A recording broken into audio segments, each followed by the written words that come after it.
Well, Okay, this Hangout on Air is live. Good morning and welcome to another Casual Friday at the schoolofbookkeeping.com Hangout. Joseph, oh, here he is calling me back. Hold on. Hey, hey, hey. Hello, Chris.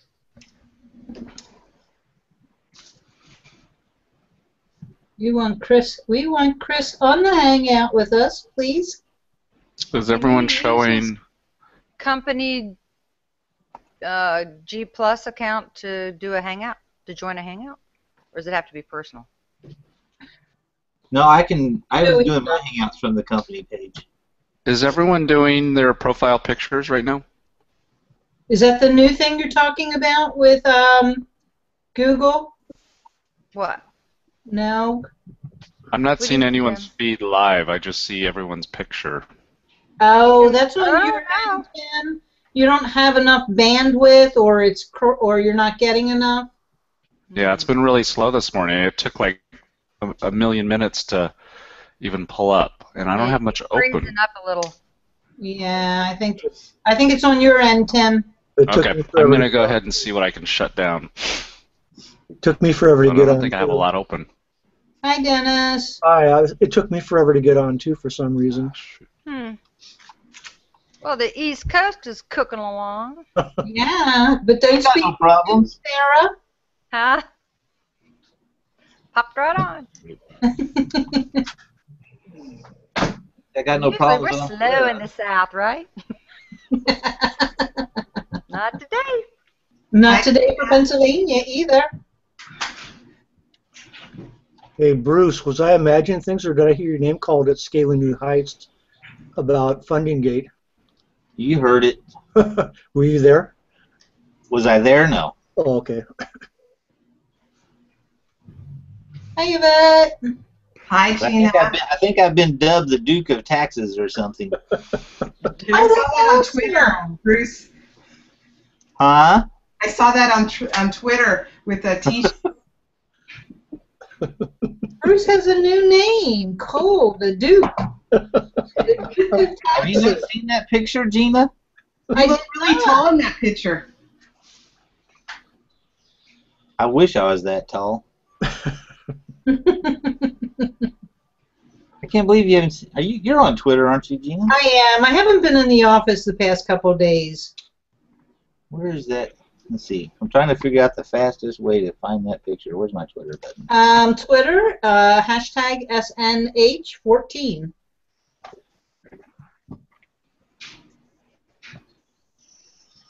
Actually, if I go to mentions, it's right there.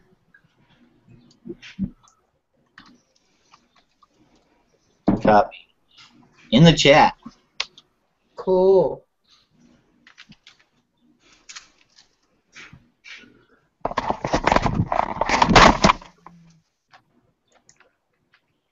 What did I just do? I lost everyone. Here we are. Those of you who don't want to log into your Twitter account, does that help? Oh, yeah. Now I remember. And she has your head so little. Oh, my gosh. I love it. I'm like, Jesse. Can I share it, Bruce? I don't care. I think it's awesome.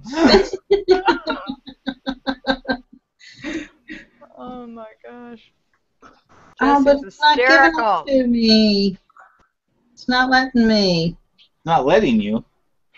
No. What you should do, Gina, is just see if you could clip and paste the picture and then tweet it on your own. Sometimes that's what I do. Well, how come we can see No, it? I wanted to show it here on the Hangout. That's what I was looking to do, but it's not.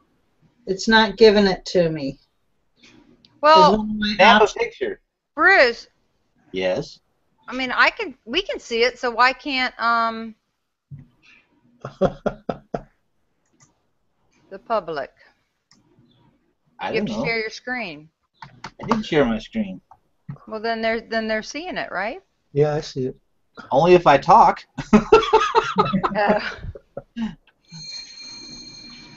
You're telling us to shut up.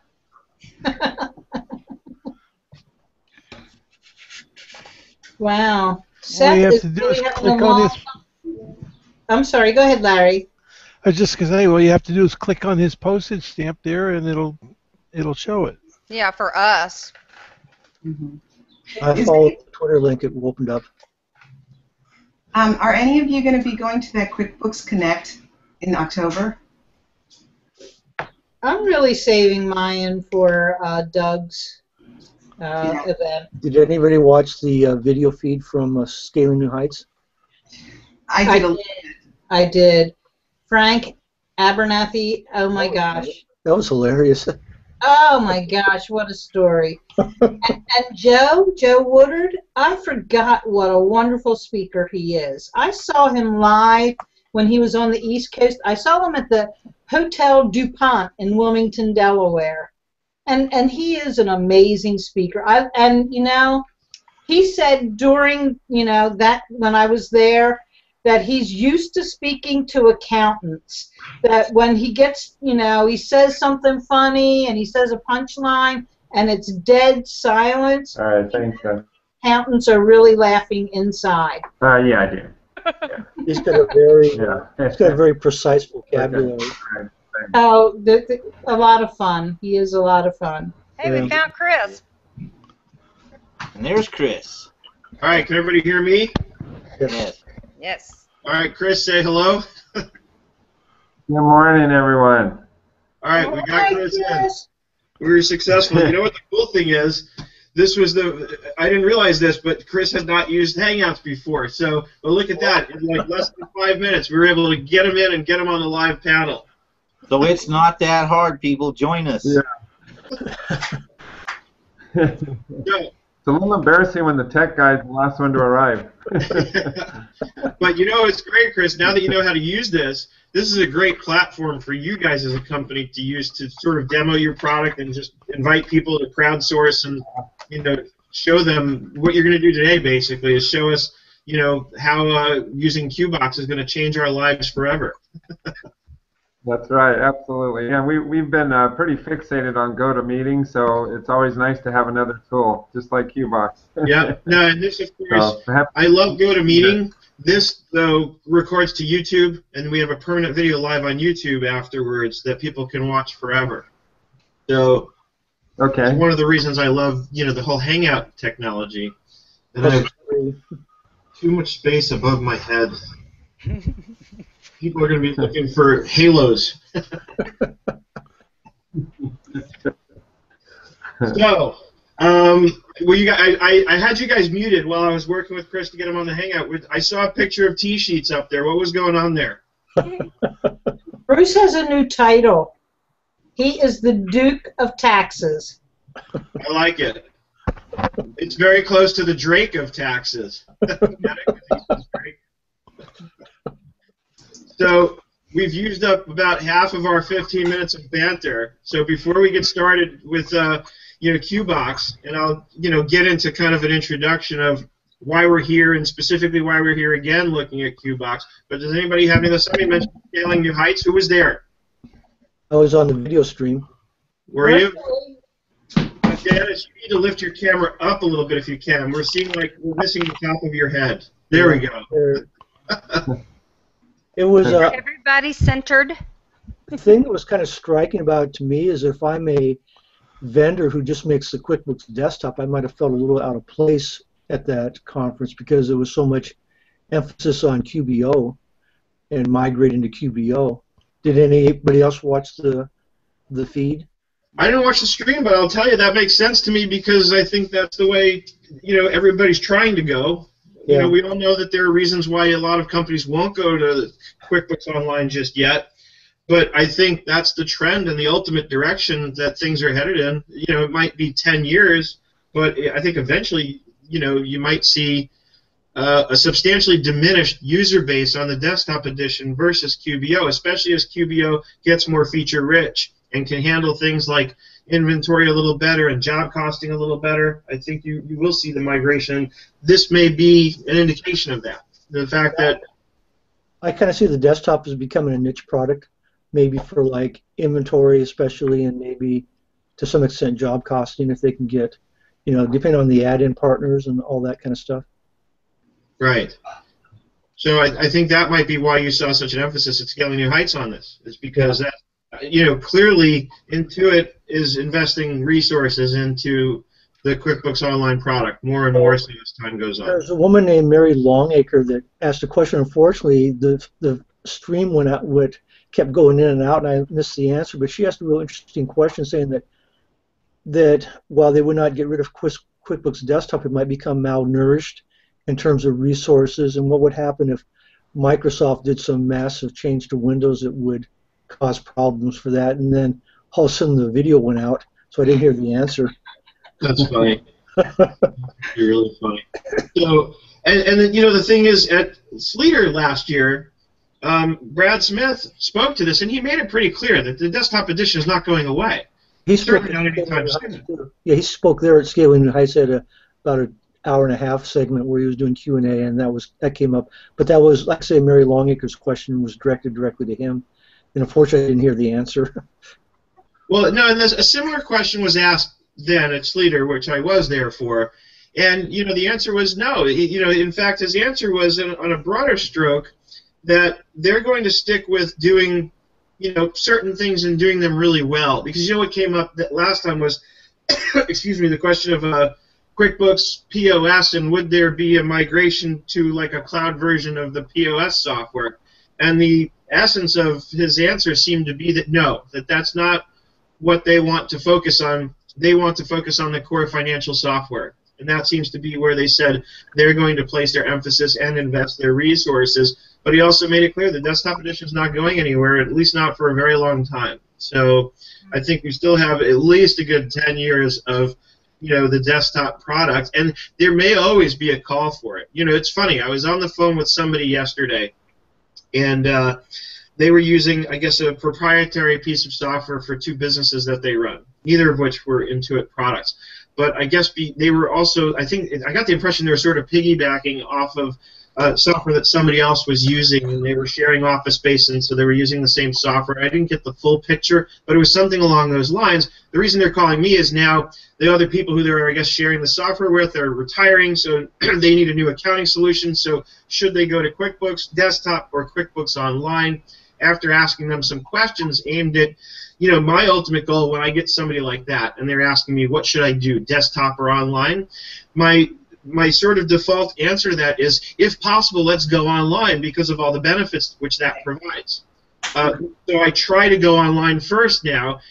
The only reason I don't is if I can't, because they do have complex inventory needs, or they do have complicated job costing needs, which are actually a lot of my clients are manufacturers and contractors who, for those reasons, can't use QBO yet. Now, yes, there are add-ons that in many cases could actually solve that problem and enable them to go to QuickBooks Online, but now you have the issue of cost, right? It's going to cost me money to pay for these add-ons, and why do I want to pay for these add-ons when I can alternatively use a desktop version and host it in, in Cloud9 or Right Networks or Unidata, or, I can do that instead and have the full advantage of using, especially if I have, we're talking about complex inventory needs where I've got multiple warehouse locations that I need to track. So to me, when that becomes the picture, then it's QuickBooks Enterprise Solutions with advanced inventory hosted in the cloud, right? And that, I think, kind of leads us perfectly into today's topic, which is what's another answer to my problem of how do I use QuickBooks and share it with other people. And one situation that I think fits many, many companies is I don't need to have more than one person in there at the same time, or at least I don't need more than one person making changes. I can have other people looking at it for reference purposes to run reports and get information, and that's what intrigued me about Qbox, was looking at that. It appears to solve the Dropbox problem, which is I can't put a live data file in Dropbox because of potential data corruption issues.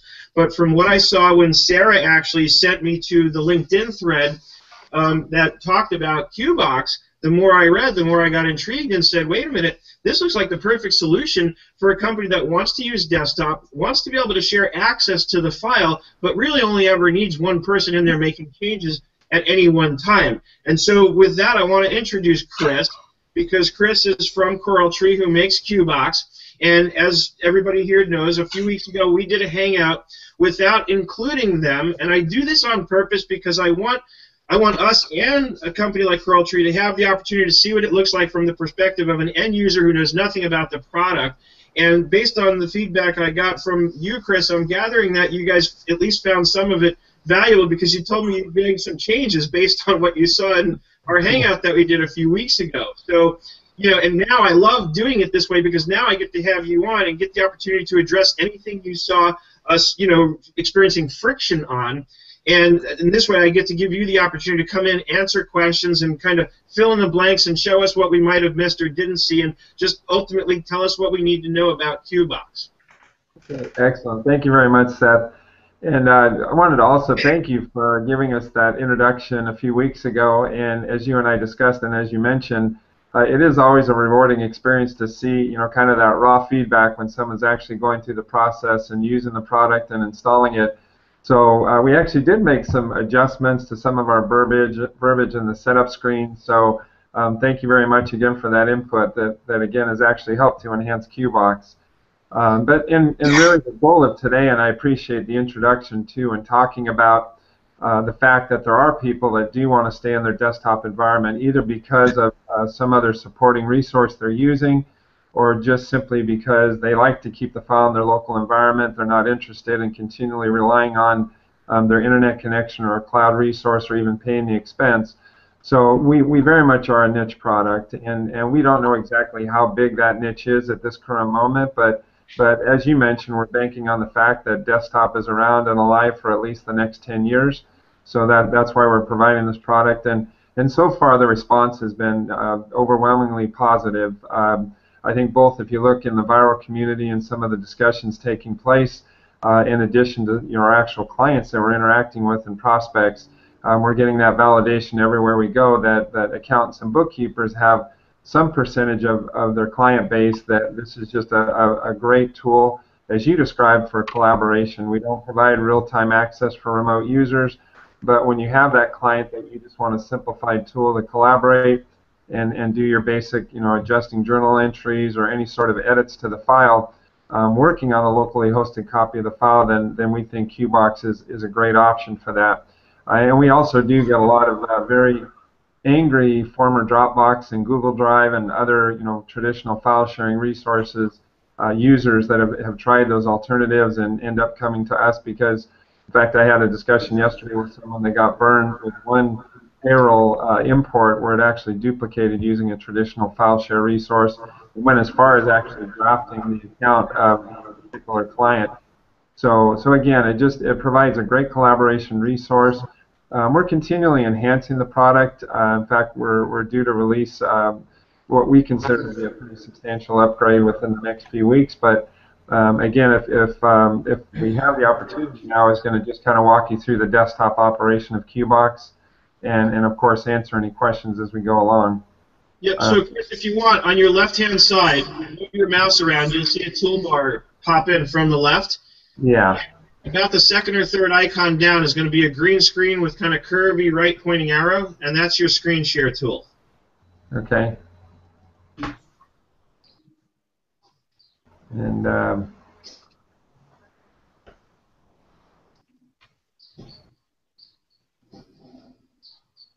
was there for a second. did it work? Yeah. We had it for So if you click that, it's going to give you a prompt that asks you what you want to share. It'll give you choices, and one of them would be just kind of a whole screen to share. There it is, and now we can see your rendering of our Hangout. So you can minimize that and bring up Qbox. Okay. Got it. All right. There you go. Yeah. Thank you for the lesson this morning, by the way. I'm good like that. That's my specialty, is teaching people how to use software. Because I tell my kids you can always learn something, right? So, but anyways, now that you can see my desktop, with Qbox, kind of the end result, and I know in the previous Hangout you actually went through the process of actually installing Qbox and getting shared users up and running. So what I was hoping to focus on was just the installed application and what that looks like on an ongoing basis when you actually utilize the product. So on my desktop, you'll see a couple of icons that are unique to Qbox and are actually part of the initial installation. The first being this larger Qbox client icon, which is just used to reinitialize Qbox, but in actuality, it's actually installed and programmed to auto-start each and every time you start your computer. So the important icon for a Qbox user is the smaller one down in the startup tray. And by selecting that, it opens up what we call the Qbox Explorer. And the Qbox Explorer is really just a glorified name for a nice simplified window and directory of the clients that you're actively sharing files within Qbox. And as you discussed in the previous Hangout, with Qbox, as part of the installation process, you're actually deciding, or the user's deciding, where Qbox is going to install the folder directory that contains all of the shared folders and files. So you'll see in my case here in the directory that mine's actually in my local My Documents, which is our default location, but it's actually part of the installation process. A window appears. It's not going to let me do that. A window appears that allows you to browse and choose any connected local drive. So a number of our clients will actually install their Qbox directory on a network drive or some sort of shared drive. Or if they really have no preference, obviously a lot of clients that aren't necessarily tech savvy and don't have a network environment, they'll end up just installing it in their local My Documents, as I've done. But once it's installed, basically they're going to have a root folder that designates who they've been invited by, the accountant or bookkeeper, and then they're going to have their specific shared folder that's visible to them, as opposed to on the accountant side, they're of course going to have a roster of all of their shared clients that they have active folders and files within Qbox. And they'll also have any additional directories for anyone that shared a file with them. So in a number of cases with bookkeepers, for example, we'll have, they'll have multiple root folders. They'll have their root folder where they've invited certain clients to share with them, and then they'll have a root folder for each of the accountants that have invited them to share a folder as well. So basically, the day-to-day operations for an accountant or bookkeeper. I'm sorry, was there a question? Can I stop you for a second? Yes. With a question. That last week it came up. So these are actually on your C drive or your network, not somewhere up in the cloud. Well, so basically the end result of installing Qbox is that both you and the shared user have a locally residing copy of the files that you're sharing within Qbox.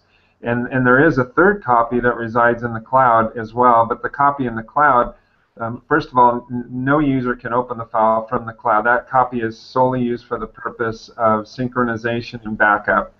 So every user, when they're actually working in the file, and actually let's just go ahead and click on one of the shared folders. Every shared folder would have whatever content, but most likely the QuickBooks file. So when you're initiating a QuickBooks file from Qbox, as you'll see, you're opening it up in your local environment. You're opening up your local desktop version of QuickBooks. No different than selecting any other locally hosted QuickBooks file in your local environment. So the question is absolutely a locally hosted copy. So obviously the benefits of that is while you're working in the file, you have the performance of your local computer. And the only time you're impacted by the speed of your internet is once Qbox starts the synchronization process, which we'll look at just a moment ago. Right. Last time, this works in one respect. This works exactly like Dropbox. Right? I've got a local copy of mine here. You've got your local copy of the same file there. If I make changes, as soon as I'm out, it recognizes that the permissions to access the files have been released, and it syncs it up and back to you.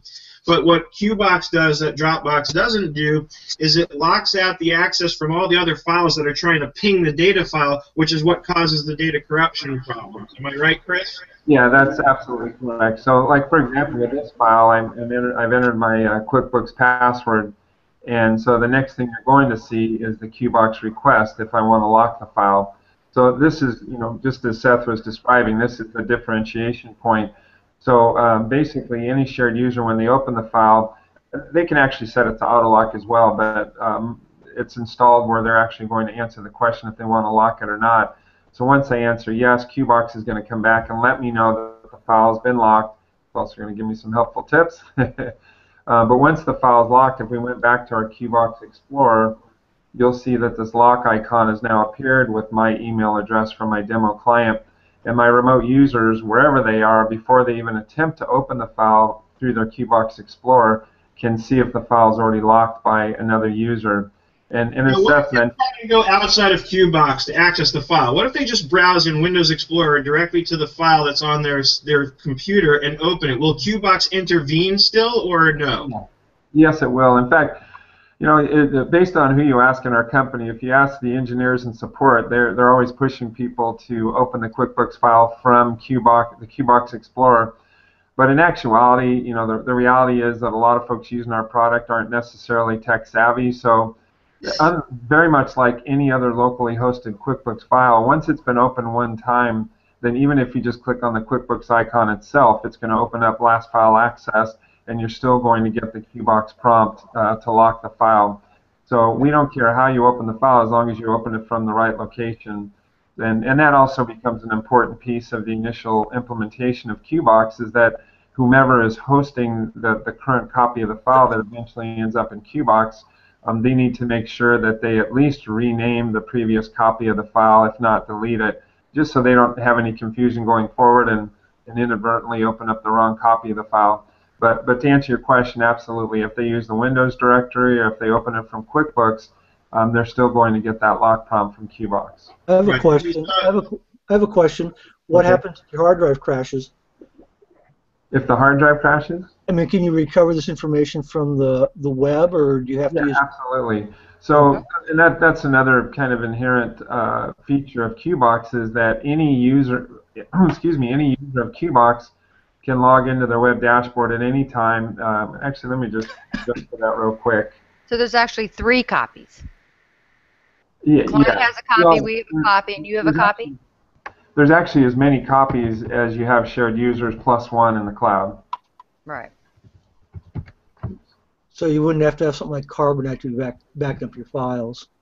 Yeah, you really don't, but we also, you know, we're kind of cautious in telling people, hey, you know, if that makes you sleep better at night to have Carbonite as well, then keep doing it. But the reality is we are backing up your file into the cloud, and the restoration process, which I'm going to demonstrate to you here, or at least show you how that would be initiated.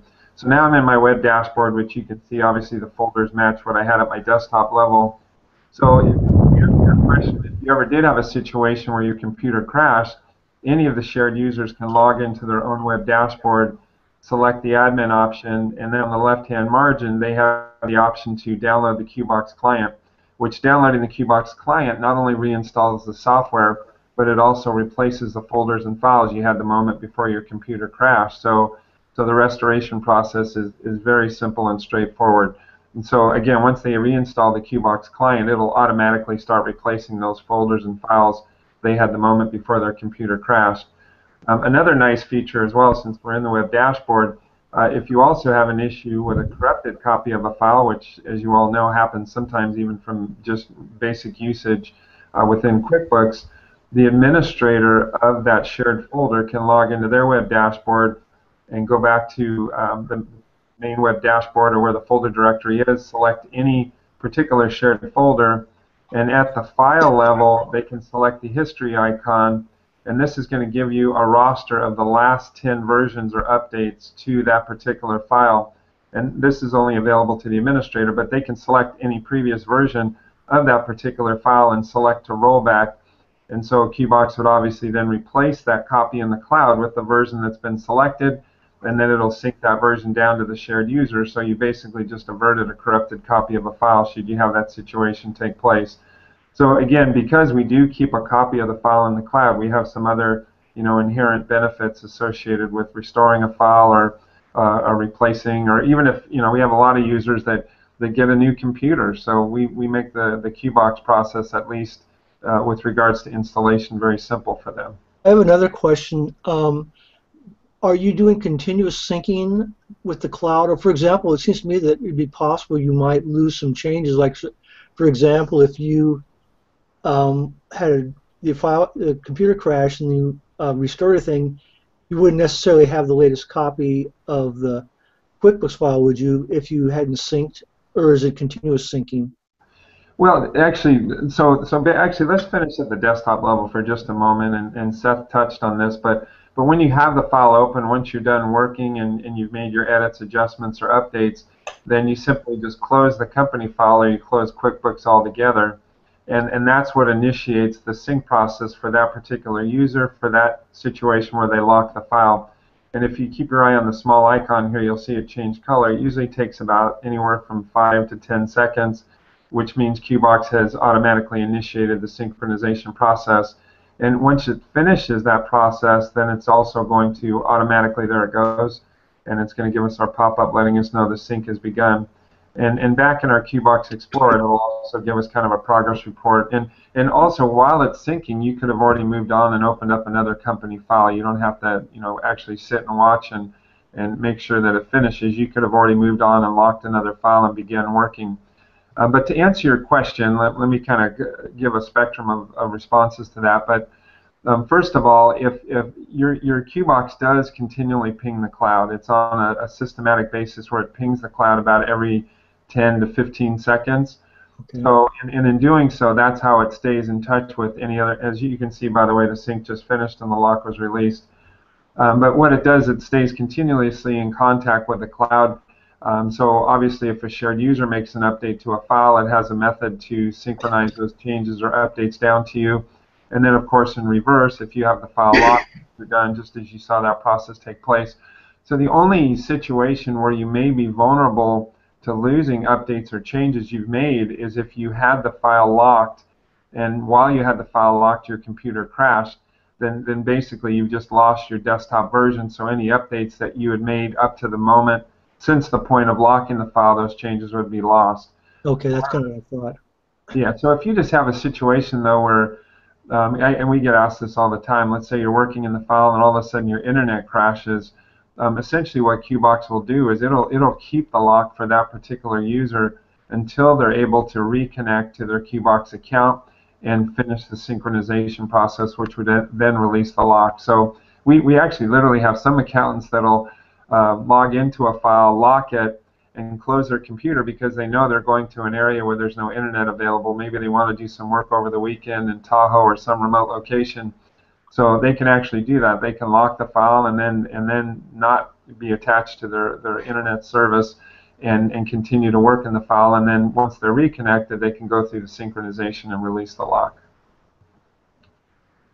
So with Qbox, you also we do support. QuickBooks is kind of our forerunner product that we support, but we do also provide syncing and collaboration for other file types such as Word and PowerPoint. Excel, which Excel is probably another one of our most used products right behind QuickBooks. And then we also allow the ability to share image files, so PDFs, JPEGs, PNGs. So we have a lot of our accountants and bookkeepers that end up starting out using Qbox as their QuickBooks collaboration solution, but over time they end up creating more of a client portal where they're sharing additional types of files and exchanging other information outside of QuickBooks. So you can also, as you see with this particular demo client, you can actually create subfolders within any shared folder at no additional cost. So again, you can use it for additional file types to share with any particular client. Will it lock an Excel file if somebody's in it? Yes, it will actually. So the Office formats, excuse me, with the Office formats, you have the same collaboration process that you have with QuickBooks. So with Word, Excel, and PowerPoint, you have that same locking and syncing technology available. Whereas the image files, of course, you're just sharing an image file. There's no locking that takes place. We also right now are releasing. Quick question on that. So if I lock an Excel file up, does that mean that they'll get the same prompt as they do on the other side when they go into QuickBooks, where it'll tell them, "Hey, this Excel file is locked by Seth David"?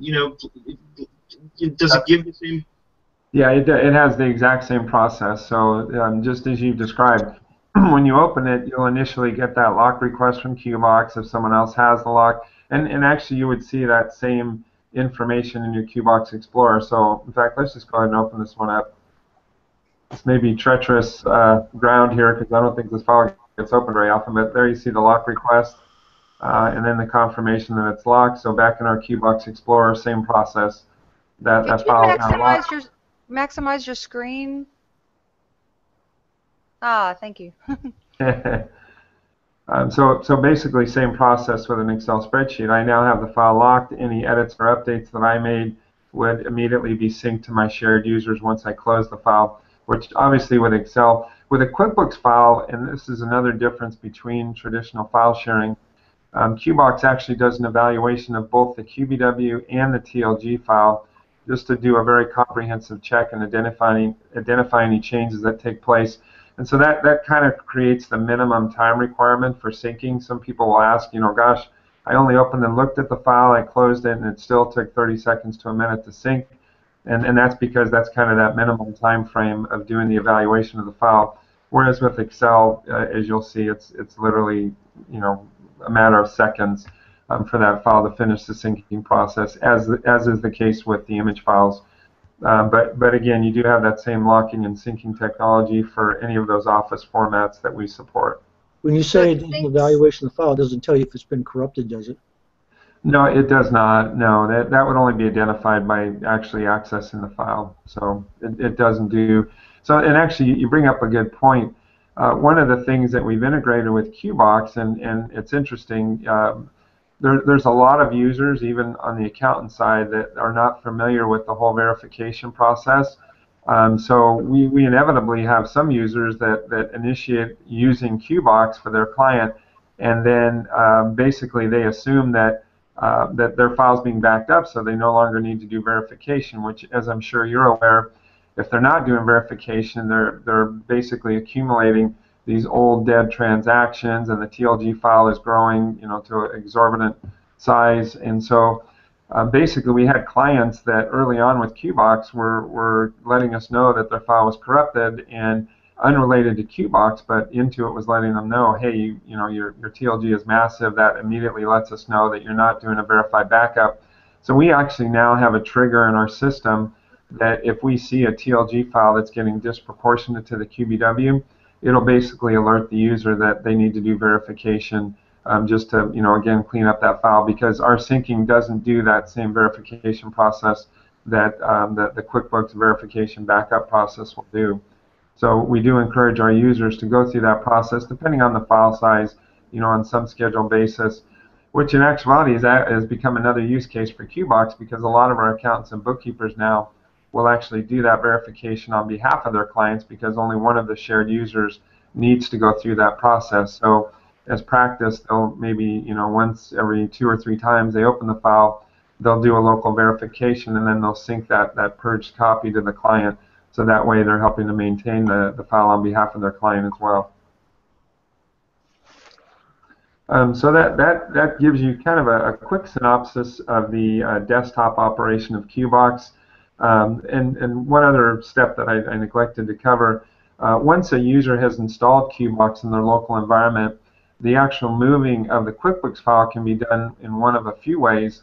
Qbox actually has its own utility, which is the last step of the installation process. Qbox asks you if you have a file that you'd now like to copy into the Qbox folder, and that functionality can be initiated at any time as well from the Preferences column. And basically, it just gives you a list of your local or connected drives to your computer. It does a search process, and then you identify which file you'd like moved into your Qbox shared folder. And literally within a couple of minutes, the first time sync takes place, the file's copied up to the cloud and then back down to your shared users. You can also do a backup and restore using QuickBooks functionality, or you can just use a good old copy and paste from any location on your local computer. So you can copy any QuickBooks file from any location and basically just paste it into any shared folder that you like. And once that particular QuickBooks file lands in that folder, as you can see, Qbox automatically starts the synchronization process. And so again, within a matter of minutes, you're able to start collaborating with your shared users. And again, the initial move of the file can be done by any of the shared users. And just one user does it, and the other one will automatically get one. Yeah, that's correct. So again, just like you're seeing with this demo copy that I just pasted into this folder, and the initial synchronization, takes a little bit longer, obviously, because we're copying the entire file the first time, whereas going forward, it's just syncing the incremental changes. So, but as you can see, this one actually is already finished as well. So now the file's been copied to the cloud, and then it's immediately syncing that same file down to my shared users. So So again, within a matter of minutes, you're able to start the collaboration process, and everyone has their local copy. So that again, one other function that I'll mention here, and then I'll also touch on in the web dashboard. I think I'm getting short on time. With Qbox, you do also, under the team plan, have two different types of folders. So what we've been talking about so far are what we call regular sync folders, but really at the request of our accountant and bookkeeper clients, we also created custom sync folders.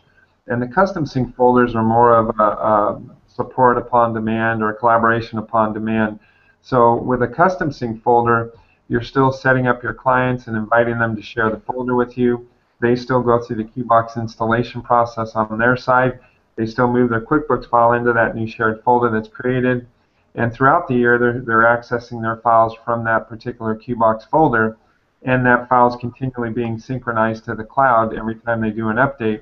However, on the accountant and bookkeeper side, they don't have access to that particular file until they go into the web dashboard and enable a 30, 60, or 90-day window. And at that point, then that folder becomes a regular sync folder, and that also initiates an expense for that particular accountant or bookkeeper. But otherwise, the rest of the year, there's no expense whatsoever for that folder. So basically, the custom sync folder includes essentially a free backup for that client throughout the year, and there's no expense to the accountant or bookkeeper until they enable that particular window. And then, again, the folder becomes a regular sync folder for that period of time. So that allows Actually, let's go ahead and jump. the tax returns at the end of the year. That custom sync allows the tax preparer to go in for that 3-month window at the end of the year when they're doing their taxes, and then not be billed for it the rest of the year when they don't go in. That's correct. So essentially, I have a portal for that. What's the security on the, if you were to say be storing tax returns up there, what's the security on the internet?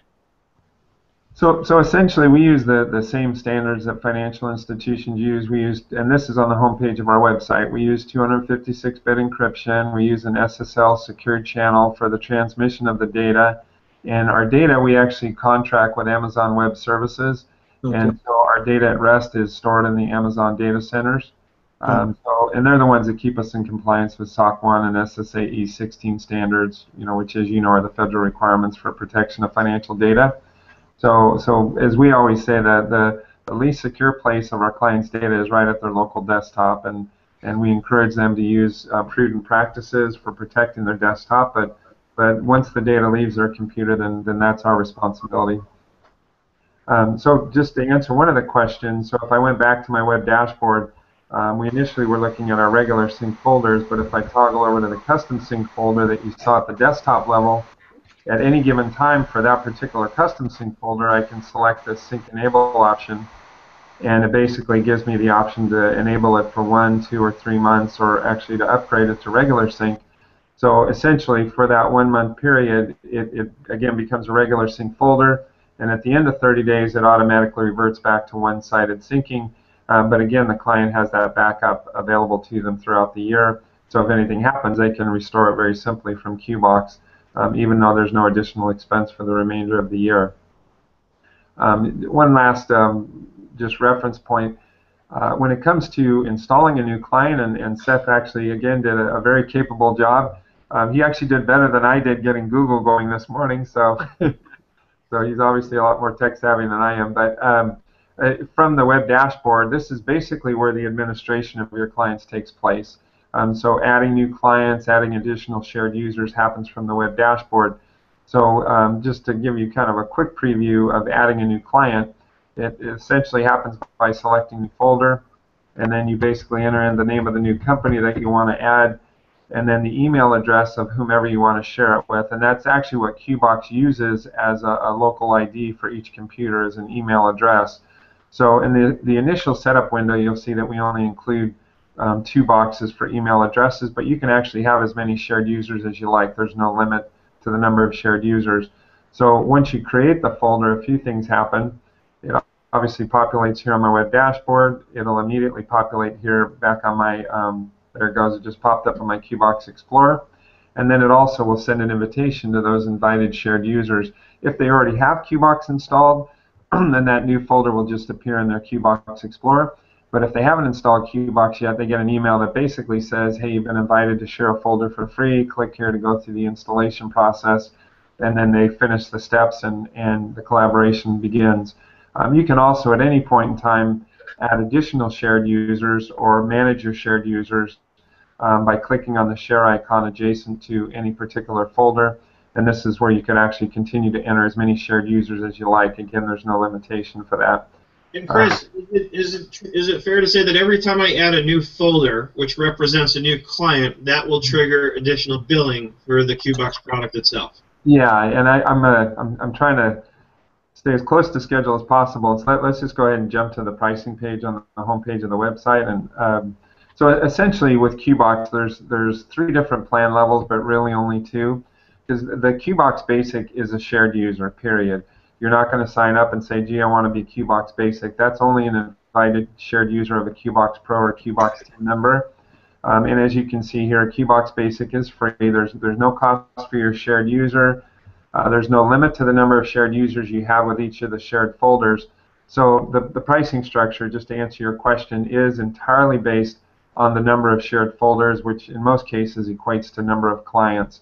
So with the Qbox Pro, which is really more designed for the end user client that finds us on a viral basis, maybe only will ever need 1 or 2 shared folders, their cost per month is $9 for a shared folder, or we do offer the 2-month discount if they pay on an annual basis. And for that $9, they're getting a 10 gigabyte folder that they can share as many files as they want, up to that 10 gigabyte limit. So they can have 1, 2, 10, 20 QuickBooks files, however many they need to share with that particular client or shared user. Again, no limit to the number of shared users.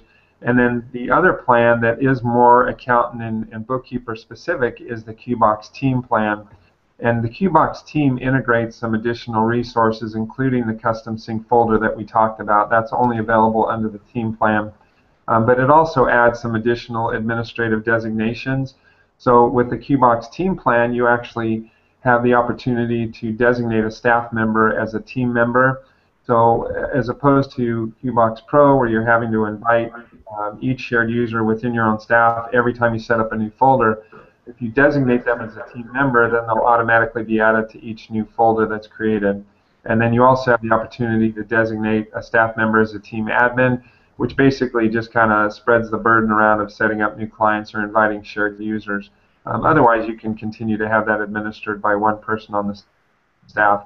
So for the Qbox Team plan, the cost per folder goes down to $6 a month, but we do have a $10 base fee per month for your firm. So essentially, let's say you had 20 clients in Qbox under the Team plan, you'd be paying the $6 a month times 20, or $120 plus $10 a month, so $130 a month. So the $10 is a flat fee per month, and then the $6 a month is obviously predicated on how many clients you have.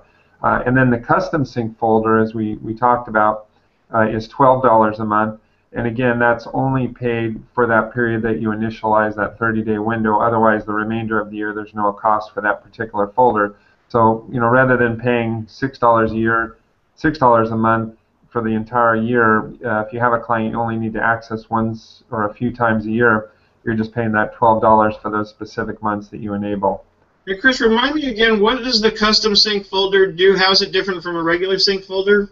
So the custom sync folder basically is make it simple, single-sided syncing. So the client side, their files continually are syncing to the cloud each and every time they open and work in those files. However, the shared users don't have access to those files until they enable that particular folder.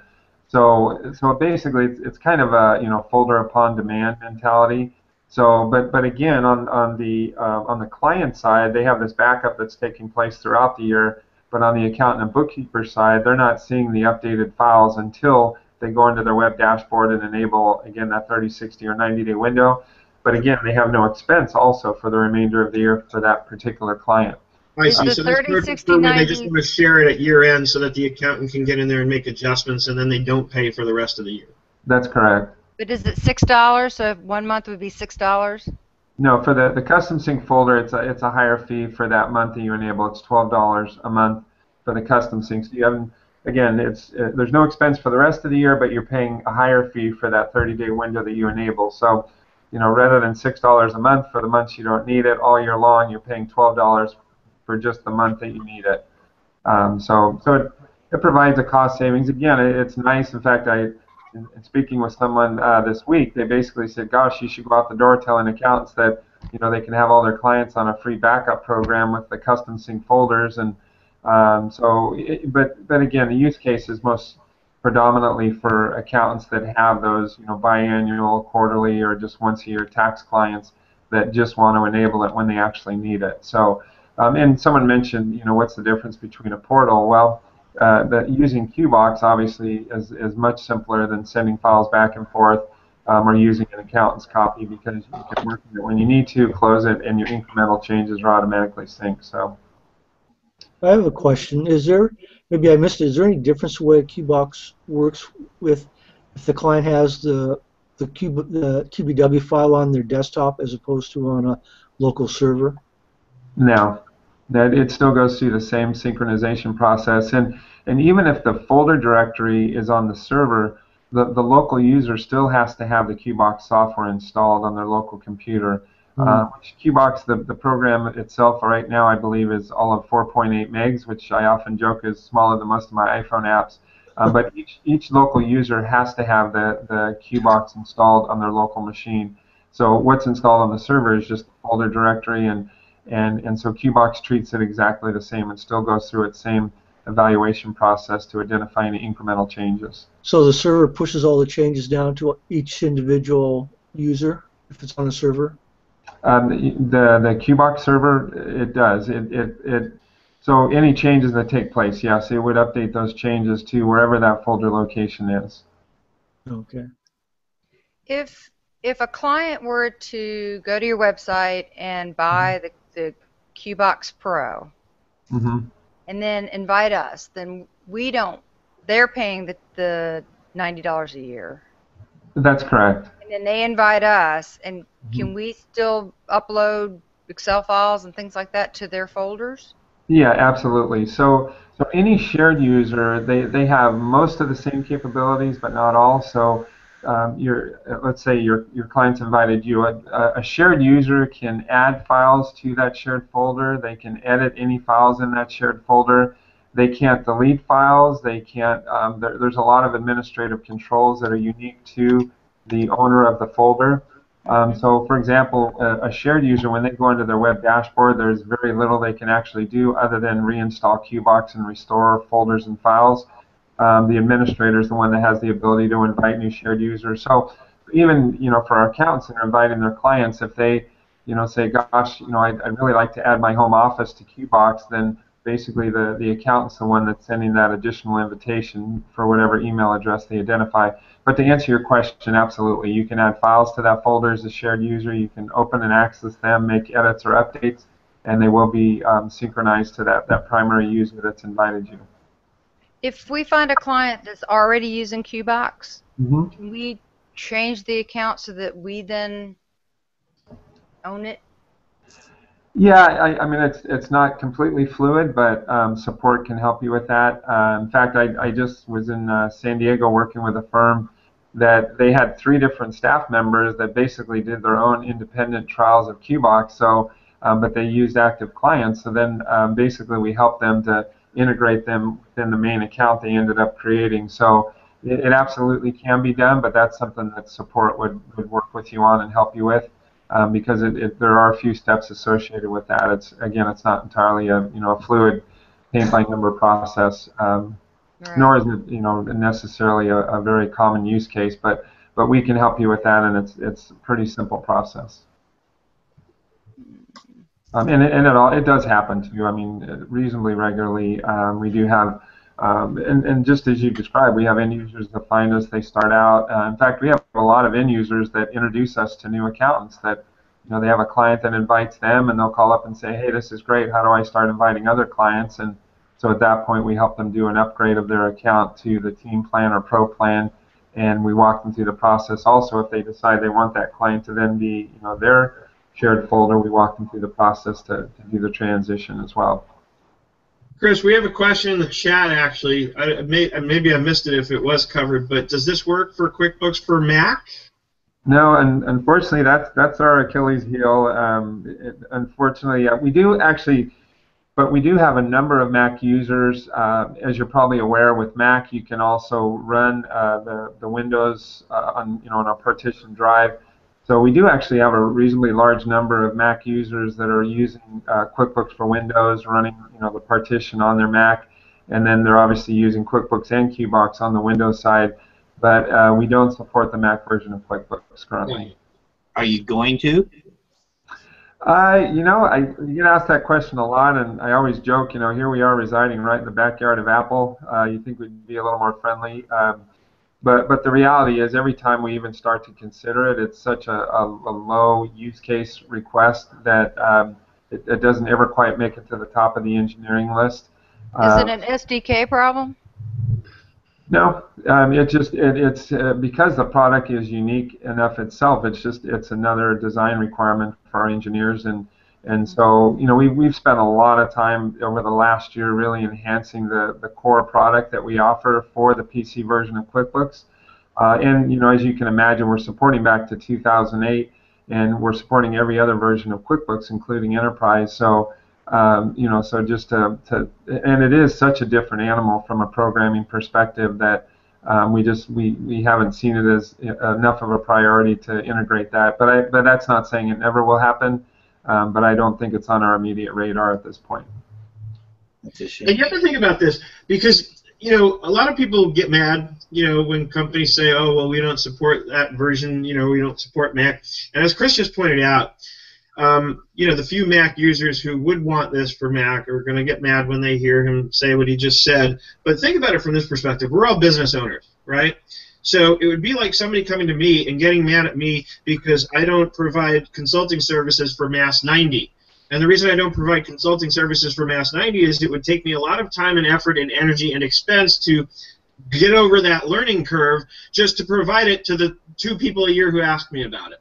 Right. So yeah, also maintaining that knowledge too. Yeah, and I appreciate you saying that, Seth, because for us, we don't want to ever give the impression we're snubbing our nose at someone, but and I repeat this all the time. The minute we get an account that says, "Gosh, you'd really make my life so much easier if you support QuickBooks for Mac," and we'll say, "Well, great. How many clients does that represent?" And they'll say, "It's that 1 or 2, that are my driving me nuts." And so it's just never remotely a broad enough use case that we can say, "Gosh, we really need to be treating that." So I have 17. Does that matter?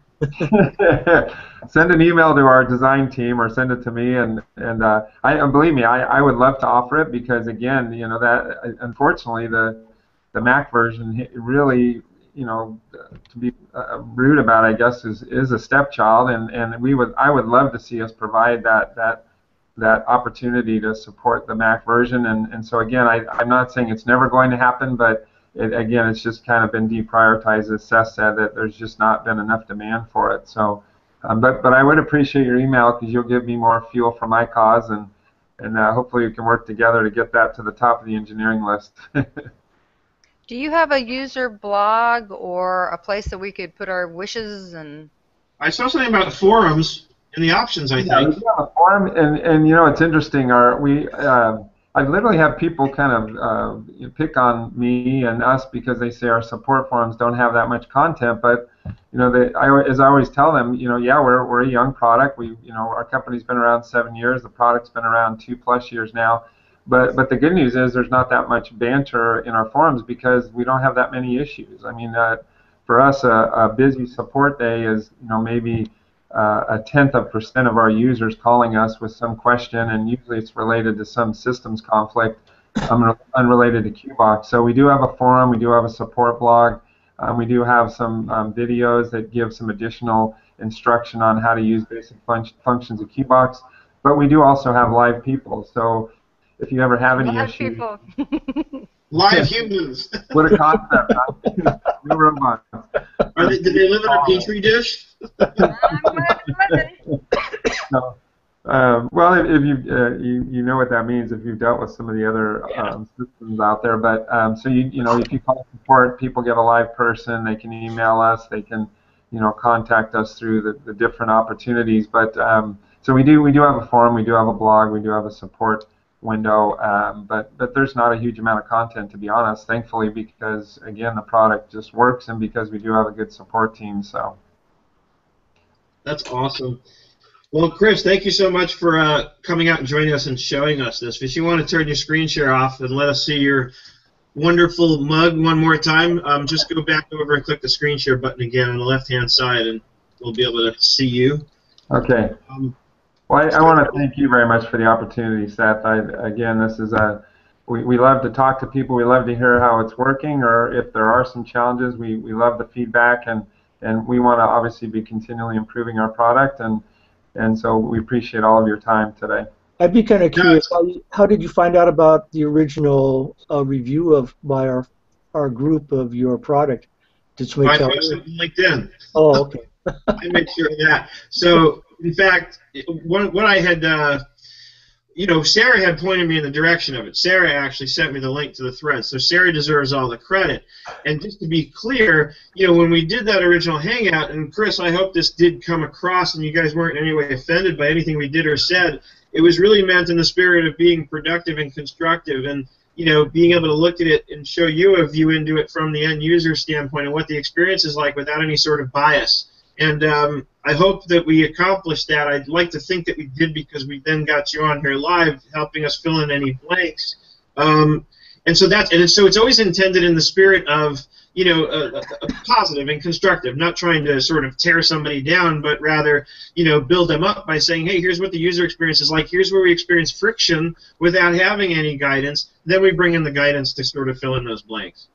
Absolutely, Seth. Again, it's you of course like to see the praises, and when you hear the other comments, you have one or two choices. You can either use them to better your product, or you can take them personally and try to defend them. But in actuality, your input again was very valuable to us. We consider ourselves to be very open-minded, both in the sense of hearing feedback on how the product's working, in addition to getting input as to how we can improve the product. So that was very valuable to us. In addition, it was valuable, as a product development resource, in addition to just obviously being a great resource for getting more information out to people about Qbox. So and even that LinkedIn stream, which was was kind of an anomaly, to just the participation was wonderful, and even in that forum we had people that were telling us their unique use cases and how it was working for them, and even referencing possibly some things people needed to think about where it wasn't necessarily a perfect use case. So I saw there was a lot of confusion in that thread on the part of some of the participants, that they were comparing it with hosting QuickBooks in the cloud. It was interesting to me that people didn't get that distinction. And so for those watching and wondering, this is not hosting QuickBooks in the cloud. This is a three-way sync, just like Dropbox does, without the problem potentially of corrupting data files. Now, the other thing, and I want to bring this out. Last time we did the Hangout, Chris, we had Woody, who works for Intuit, on the panel with us, and so we started asking questions. Does Intuit know about this product? And the ultimate answer I got actually after the fact from the Hangout, and I guess Woody asked around and he got back to me, was that Intuit really can't comment on the product, whether it is safe for the file or not, because they haven't taken the time to evaluate it from that perspective. So are there any plans from you guys to kind of talk to Intuit and see if you can kind of get their blessing on this product? Or I don't even know how that works, if it's possible. Yeah, I mean, basically we've already made more than a few attempts, and the reality is that Qbox uses a well-documented Windows file management technique for its operation, with additional customization is required for unique file configurations. So really, without the need for a more detailed installation and integration process, they really don't have a need or a desire to speak to us, because, as you know, their big dollars right now are going towards the online product, and we're not necessarily completely contrary to that, but the bottom line is that that's where their passion is right now. So we've at every level made numerous attempts to speak with them. In fact, ironically, I heard this morning from one of our engineers that we had one of our clients online with an Intuit support person that told them to call us because they ended up with a corrupted file, and they said, well, call Qbox, they'll help you to restore it and roll it back, when they found out they were a Qbox user. And so that was the first time I've heard that statement, but we would love to have dialogue with Intuit, but again, the reality is we're a Dropbox, we're a Google Drive. We just have some unique controls and integrations specific to applications. So, and as you mentioned in that thread, someone brought up, this particular authorization process, which was specific to true cloud hosting, because those folks are selling licenses at that point. So they're, of course, required to have that direct relationship with Intuit, whereas we'd like to have some sort of assimilation with them, but at this point it's not important to them. And so we're going to continue to support and expand how we support QuickBooks in addition to the other products, but we'll be interested to talk to them when they're interested to talk to us. Chris, you need to hit the green button again. Okay. On your left-hand side, you got us in a wormhole there. Yeah. So, yeah, on your left, just click that same green screen with the curvy right pointing arrow. Ta-da! Yeah, there you are. Okay.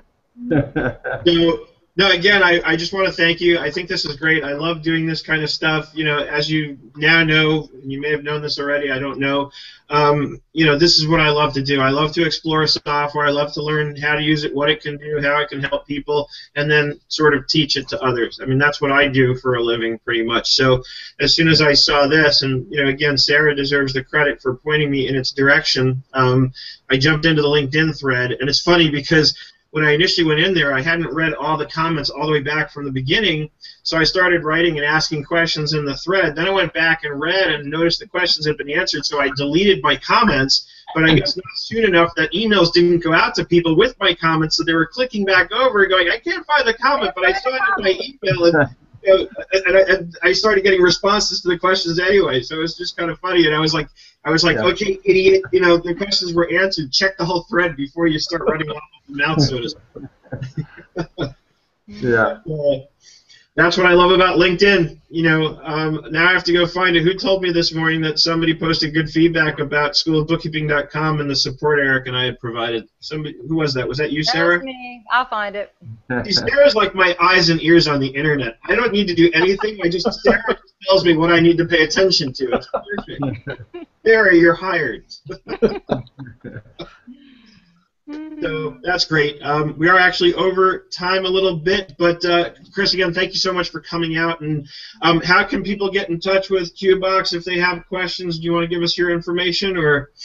Yeah. Actually, from the homepage of the website, we have our contact information, or they can email me directly at cwise@coraltreetech.com or sales@coraltreetech.com. And either one of those will eventually end up with me, and I'd be happy to help you any way I can. Our phone number is 855-448-QBox, so you can also call us as well, but email is probably the best to start. But if you Google Qbox QuickBooks, there's other companies called Qbox. So yeah, that's right. Thank you for that. Make sure you find CoralTree, or what is it? Yeah. Just out of curiosity, does CoralTree make any other products, or is it just Qbox right now? It's just Qbox, and we are actually expanding the types of files that we're supporting. In fact, we're in development for some other unique applications. Some are CAD-based, but at this moment, it's the file sharing with the unique locking technology. Got it. Great. Well, Chris, please come back and join us anytime, any week. We'd love to have you. And now you know how to use Google Hangouts. Maybe you'll start using it for That's right. I'm going to take the rest of the day off. I learned something, so. There you go. You don't want to overwhelm.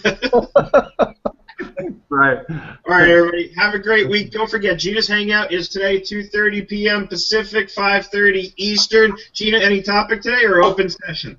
Open session. I think we're going to talk a lot about QuickBooks Online. Great. Beautiful.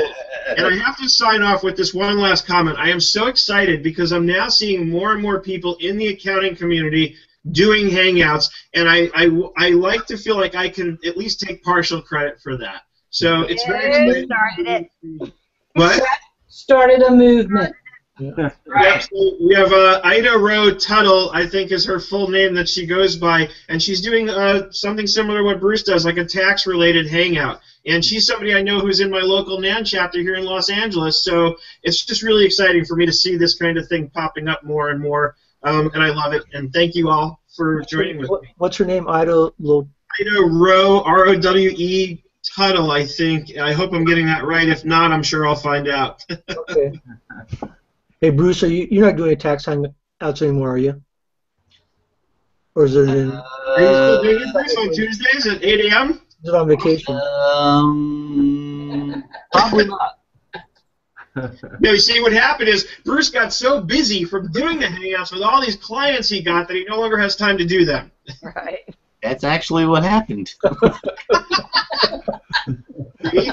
It works. It works if you work it. So, all right, we'll see you all hopefully this afternoon on Gina's Hangout. If not, next Friday, same time. And don't forget to join our Facebook group, Accountants, Bookkeepers, and Business Owners. And there's also Nerd Social and Tech Help something or other. I forget the names of my own groups after a while. But we'll see you all next week. And thanks again, Chris. I really appreciate it. Bye-bye, everyone. Bye. Great, everybody. Bye-bye.